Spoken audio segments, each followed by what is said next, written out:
Hi everybody, this is A. Marie, and you are watching Sports Chat Fanatic. Well, Week 8. The Pittsburgh Steelers versus the New England Patriots. Playing in Pittsburgh, at Heinz Field.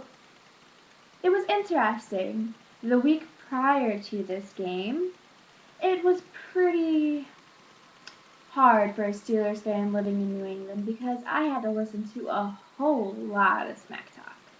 But being the humble Steelers fan that I am, figured that the silence is better, and when the Steelers would whoop the Patriots, that would be my satisfaction, so I wouldn't even need to, respond to this smack talk. But it was pretty tough because there are so many projections in favor of the Patriots. It was definitely a little discouraging. But my motto is once a Steelers fan, always a Steelers fan, through thick or thin. So I figured,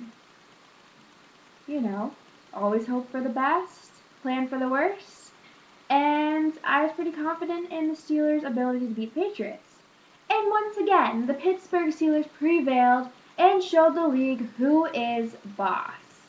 Despite Hines Ward, James Harrison, and several other key players being out of commission, the Steelers were able to dominate against a team that has often been a thorn in their sides, especially on their home turf.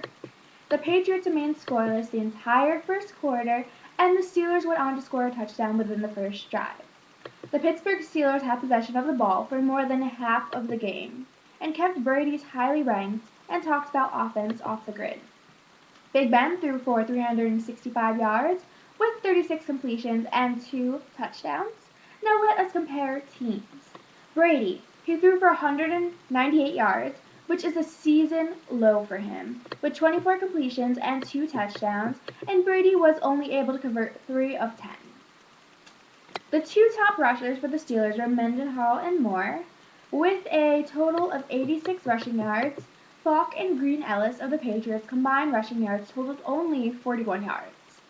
Next, the Steelers' top receivers, Heath and Sanders. Heath Miller had 85 yards, Sanders had 70 yards for a grand total of 155 yards, while on the other hand, Gronkowski had 95 yards and Wes Welker only 39 yards for a combined total of 133 yards. Does this Patriots offense sound like the top-ranked one we've been hearing so much about and watching all season? Not quite. Maybe Gronkowski should spend his bye week focusing more on the game and playing the Steelers than playing house with porn stars. But that's just a side note. My favorite defensive coordinator, no other than Dick LeBeau, demonstrated his excellent coaching skills. The defense was able to press the receivers by demonstrating solid coverage and superb energy. Also, the pass rush was able to penetrate the offensive line and got to Brady 3 times. Woodley was injured in the third quarter while rushing Brady and taken out of the game. Speaking of Woodley, not only was he named the AFC Defensive Player of the Month with 25 tackles and 7.5 sacks in the month of October alone, but it was his birthday on Thursday, November 3rd. Congrats, Woodley. You're an amazing player, and happy birthday. The New England Patriots really need to work on their onside kicks. In the fourth quarter, there was a very poorly executed onside kick that only went about 7 yards, and that's being generous. Since 1994, the Patriots have not been able to execute a successful onside kick. Something to think about, New England, for your next game. The final score, 25-17, puts the Pittsburgh Steelers at a 6-2 record. This is the Pittsburgh Steelers we have all been waiting to see. The season started off a little bit slow and a little bit rough with the major loss to the Ravens. But I have a feeling we are going to go out with a bang.